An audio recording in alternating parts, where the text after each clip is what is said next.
Hello students, today we will see next qualitative property, elevation of boiling point.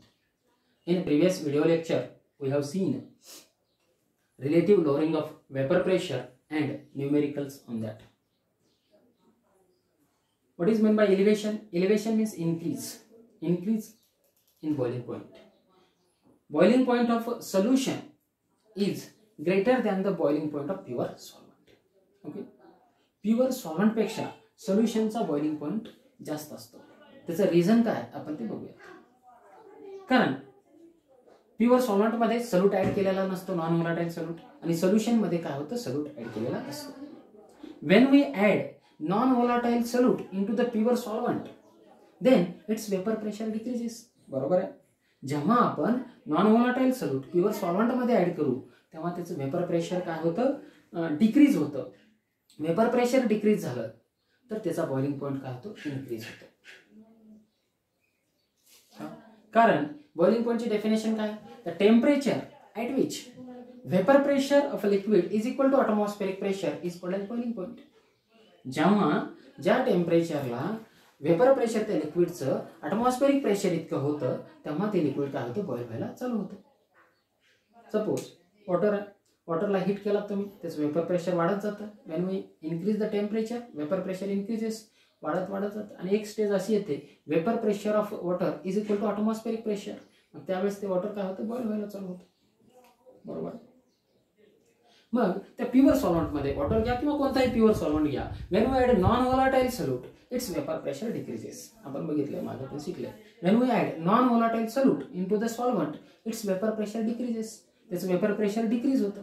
Vapour pressure कमी झाल्यानंतर त्याचं vapour pressure atmospheric pressure इतकं होण्यासाठी आपल्याला temperature काय करावं लागेल, वाढवावं लागेल. म्हणून त्याचा बॉइलिंग पॉइंट काय होतो, इन्क्रीज होतो. Boiling point of solution increases. Why? Because when we add non volatile solute into the solvent its vapour pressure decreases and that vapour pressure equalise करण्यासाठी एटमॉस्फेरिक प्रेशर इतकं काय होतं, we have to increase the temperature. त्याला बोलतो आपण elevation in boiling. ते आपण ग्राफच्या माध्यमातून आणखी समजून घेऊया. ओके, इथपर्यंत आलं असेल लक्षात. ग्राफ बघा. Graph between vapour pressure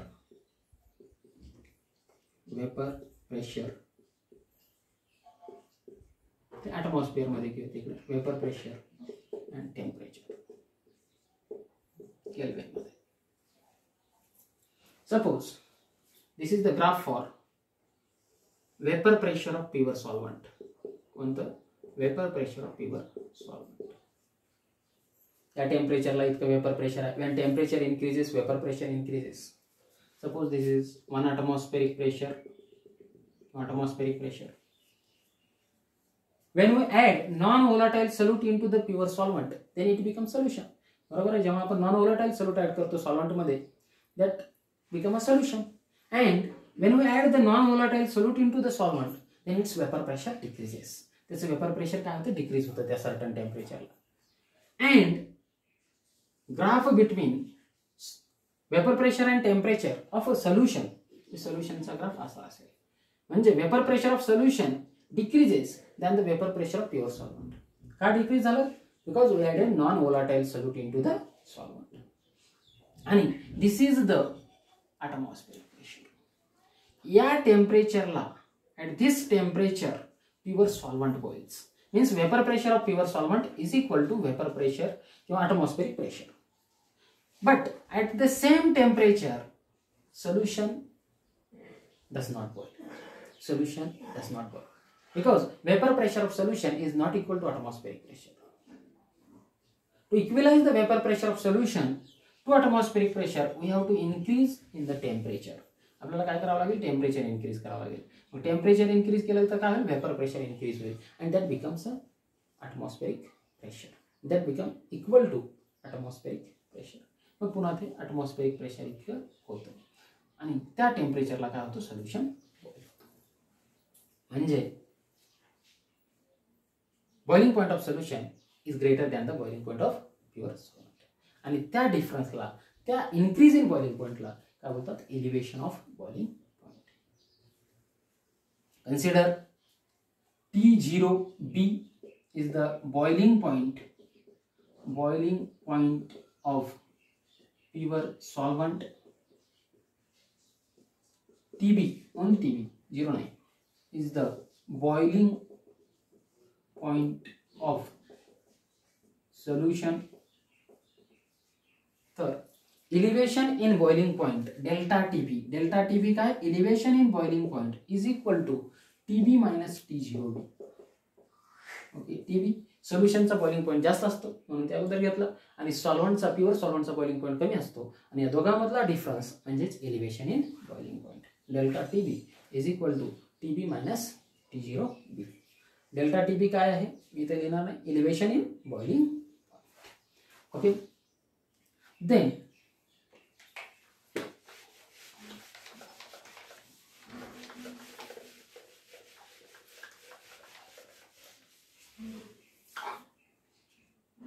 experimentally it was proved that, or it was found that delta TB means elevation in boiling point is directly proportional to molality for dilute solution. Dilute solution साठी experimentally it was found that delta TB is directly proportional to molality. molality काय आहे आपण शिकले या चॅप्टरच्या सुरुवातीलाच. molality, the number of moles of solute dissolved in 1 kg of solvent is called as molality. बरोबर आहे. Molality जसं जसं वाढत जाईल तसं तसं एलिव्हेशन इन बॉइलिंग पॉइंट वाढत जाईल.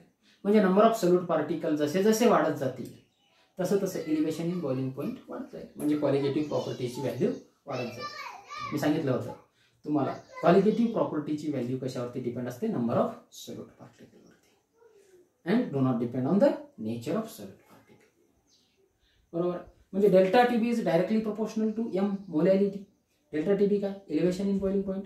हा प्रोपोर्शनॅलिटी साइन काढला, काय येतं तिथं कॉन्स्टंट घ्यावा लागतो. Delta TB is equal to KB into M. KB काय आहे इथं, इबिलोस्कोपिक कॉन्स्टंट किंवा elevation boiling point constant. Okay, KB काय आहे, इबिलोस्कोपिक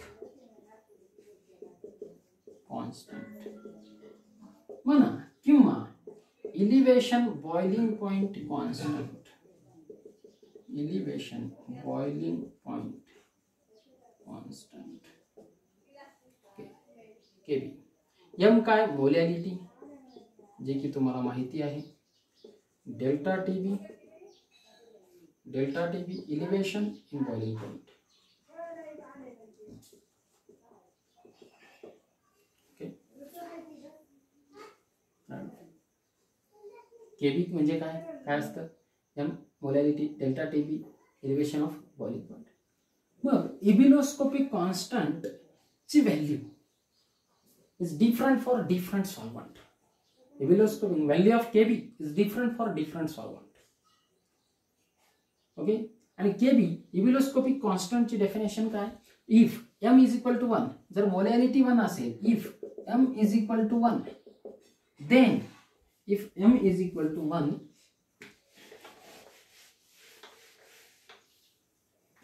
then delta TB is equal to KB into 1.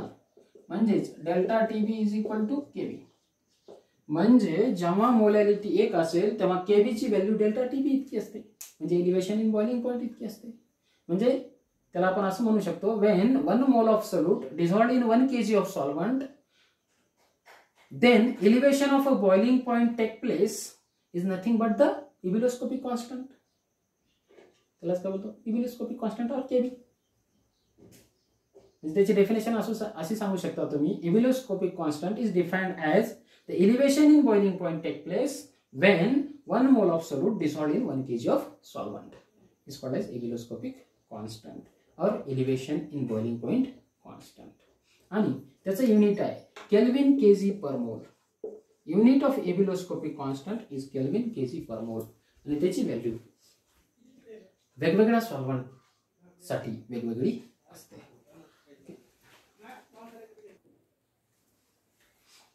Okay, KB काय आहे तुमच्या लक्षात आले. मग आता या क्वालिटेटिव्ह प्रॉपर्टी पासून, म्हणजे एलिव्हेशन इन बॉइलिंग पॉइंट पासून मॉलिक्युलर मास सोल्यूटचं कसं डिटरमाइन करता येईल ते आपण बघूया. त्याच्यासाठीचा फॉर्म्युला आपण डिराईव्ह करूयात. आता delta TB is equal to KB into M आहे आपल्या समोर. एम म्हणजे मोलॅरिटी. एम म्हणजे मोलॅरिटी. मोलॅरिटी काय आहे? Number of moles of solute present in 1 kg of solvent. Okay, is called as molarity. म्हणजे number of moles of solute divided by mass of solvent in kg. हा formula आहे कशाचा? मोलॅरिटीचा. Number of moles काढण्यासाठी काय? Given mass upon molecular mass. Number of mole कशाचे आहेत? सोल्यूटचे. म्हणून आपण काय लिहू शकतो? W2 upon M2 upon mass of solvent in kg. जर सॉल्वंट साठी आपण काय घेतो? मास of solvent, given mass of solvent W1. ते जर ग्रॅम मध्ये असेल तर kg मध्ये करण्यासाठी किती लागतं? Divided by 1000. Okay, molarity is equal to W2 upon M2. त्याला total divided by W1 upon 1000. मग एम बरोबर. ओके, नंबर ऑफ मोल्स बरोबर काय? Number of mole of solute given mass of solute upon molecular mass of solute. Mass of solvent in kg gram मध्ये दिलेला असेल तर त्याला डिवाइडेड बाय 1000 केलं की काय होतं? kg मध्ये होतं. बरोबर आहे. याला तुम्ही वरती घेतलात. m इज इक्वल टू काय होईल? W2 upon M2. वरती गेल्यानंतर 1000 वरती न्यूमेरेटरला जाईल आणि W1 डिनॉमिनेटरला येईल. ओके, मग m is equal to W2 into 1000 upon M2 into W1. हे m चं फॉर्म्युला आपण लिहू शकतो. ही m ची व्हॅल्यू सुरुवातीच्या फॉर्म्युल्यामध्ये ठेवा. Delta TB is equal to KB into M. तर delta TB is equal to KB into W2 into 1000 upon M2 into W1. Okay, आता हा M2 इकडल्या साईडला घेतला तर M2 is equal to KB into W2 into 1000 upon delta TB into W1. This is your formula to determine the molar mass of solute by using qualitative property elevation of boiling point. Okay, हा formula down करा. याच्यावरती numerical आहेत. या फॉर्म्युल्यावरती पण numerical कधी कधी विचारले जातात. तेच आहे सेम. तुम्ही मोलॅरिटी सेपरेट काढून घेऊन हा फॉर्म्युला यूज केलात तरी चालतं. मोलार मास काढा म्हटल्यानंतर हाच यूज करावा लागेल. समजा तुम्हाला डेल्टा टीबी काढायला सांगितलंय तर मोलॅरिटी सेपरेट काढून याची व्हॅल्यू ठेवून काढू शकता. ओके, तर यावेळेला हे डेरिव्हेशन आहे. याच्यावरती काही न्यूमेरिकल्स आहेत आपण घेऊयात.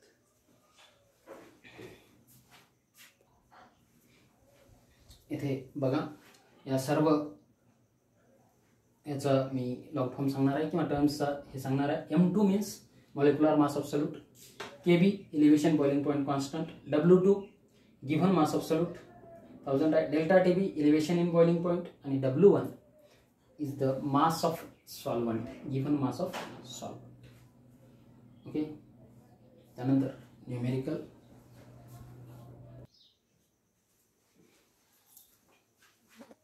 बघा, हा न्यूमेरिकल आहे. मी वाचतोय. The boiling point of benzene is 353.23 Kelvin. Full stop. When 1.80 gram of non-volatile solute was dissolved in 90 gram of benzene, the boiling point is raised to 354.11 Kelvin. Calculate the molar mass of the solute M2. Kb for benzene is 2.53 Kelvin kg per mole. असा numerical. बघा, हे करून बघूयात आपण. आणि एक numerical मी तुम्हाला घरी सॉल्व्ह करण्यासाठी देईन. बॉइलिंग पॉइंट ऑफ बेंझीन म्हणजे प्युअर सॉल्वंट आहे. किती आहे? 353.23 केल्विन. 353.23 kelvin pure सॉल्वंटचा. म्हणजे काय म्हणून लिहू शकतो आपण याला? T0B. T0B किती आहे? 353.23 केल्विन. ज्यावेळेस काय केलंय? 1.80 gram of non volatile solute. Solute म्हणजे गिव्हन मास ऑफ सोल्यूट आहे ते W2 किती आहे? 1.80 ग्रॅम ऍड केले. Was dissolved in 90 gram benzene. 90 gram काय? बेंझीनचं गिव्हन मास आहे. बेंझीन काय आहे? सॉल्वंट. म्हणून W1 is equal to 90 gram. Okay, benzene. The boiling point is raise to. सोल्युशनचा बॉइलिंग पॉइंट वाढला. When we add the non volatile solute. Non volatile solute add केल्यानंतर त्या सोल्युशनचा बॉइलिंग पॉईंट रेज झाला आहे. किती झाला आहे त्याला आपण लिहू शकतो ओनली TB, नॉट 0. T0 0 म्हटलं की वरती 0 आला की boiling point of pure solvent आणि वरती काही नसेल तर 0. That is the boiling point of solution. इथे सोल्युशनचा 354.11 kelvin. Calculate the molar mass of solute. सोल्यूटचा मोलार मास काढायला सांगितलंय M2 आणि व्हॅल्यू दिली आहे केबीची. केबीची व्हॅल्यू किती आहे? KB for benzene is 2.53 kelvin kg per mole. हे त्याचं युनिट आहे, दिले तुम्हाला. आणि मोलार मास ऑफ सोल्यूट काढायला सांगितले. सरळ सरळ फॉर्म्युला ठेवून तुम्ही काढू शकता. पण त्याच्या अगोदर डेल्टा TB काढून घ्यायला पाहिजे. हे सर्व गिव्हन आहे. डेल्टा TB त्याच्या अगोदर आपण डेल्टा TB काढूयात. Delta TB is equal to TB minus T0B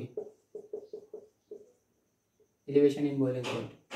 इथे होतं 354.11 केल्विन मायनस 353.23 केल्विन. 11 मधनं 3 गेले 8, इथं 10 झाले, 10 मधनं 2 गेले 8 पॉइंट, इथं 3 राहिले, 3 मधनं 3 गेले 0, 5 मधनं 5 गेले 0 0. एलिव्हेशन इन बॉइलिंग पॉइंट किती आहे? 0.88 केल्विन डेल्टा TB. ओके ठीक आहे. मग तुम्हाला काय काढायचं आहे? मोलार मास काढायचं आहे. मोलार मास ऑफ सोल्यूट इकडे लिहून ठेवा. Delta TB is equal to 0.88 kelvin. Okay तर M2 is equal to formula काय? M2 is equal to KB into W2 into 1000 upon delta TB into W1. आत्ताच बघितलेला आपण फॉर्म्युला आहे. ओके तर याच्यामध्ये व्हॅल्यूज आपण ठेवूयात. केबीची व्हॅल्यू किती आहे? 2.53. Given mass of solute W2 कुठं? इथं 1.8 ग्रॅम. 1000 जशाच तसं. डेल्टा TB किती आले? 0.88 into W1 mass of solvent 90 gram. Okay झालं सगळे व्हॅल्यू ठेवून मग त्यानंतर याचं कॅल्क्युलेशन. 1.8 इंटू 1000 किती होईल? ते पुढं 3 0 देऊन 1 0 कट केला किती होईल? 1800. 2.53 इंटू 1800 याला मल्टिप्लाय केलं याच्यासोबत. Okay upon 0.88 into 90. हा 0 कॅन्सल. 9 1 9, 9 2 18, 20. ओके किती आलं ते? 2.53 into 20 upon 0.88. Okay M2 is equal to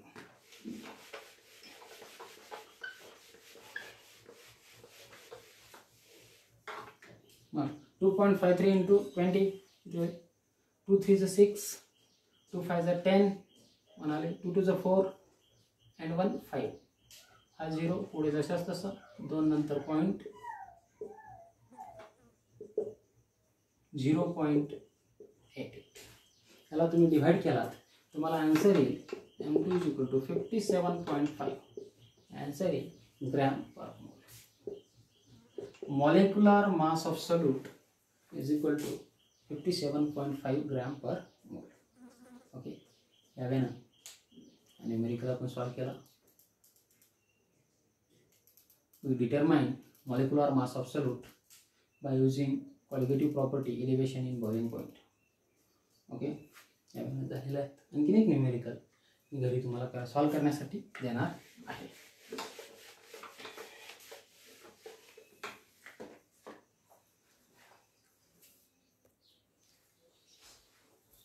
okay बघा हा न्यूमेरिकल आहे. न्यूमेरिकल वाचतोय.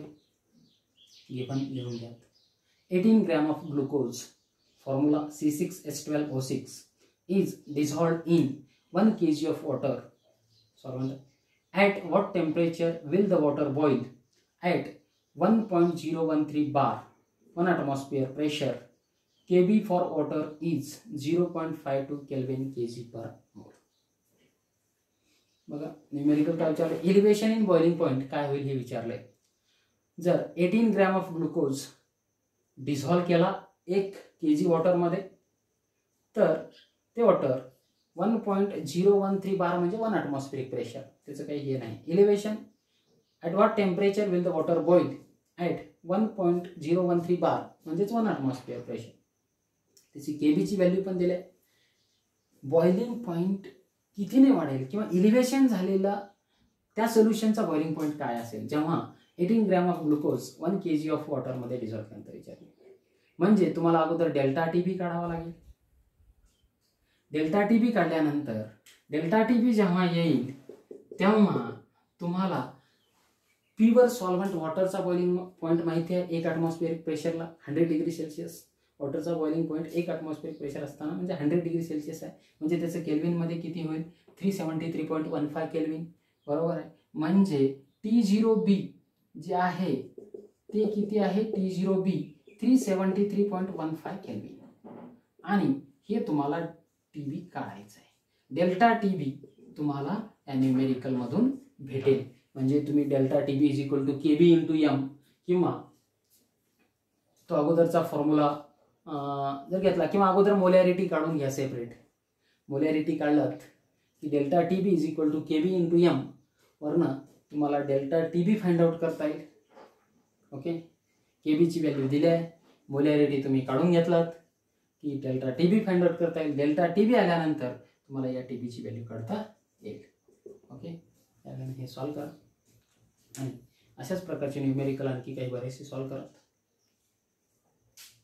आणि याचा आन्सर मला तुम्ही नक्की कॉमेंटमध्ये कळवायचे किंवा व्हॉट्सअपला शेअर केला तरी चालेल. ओके.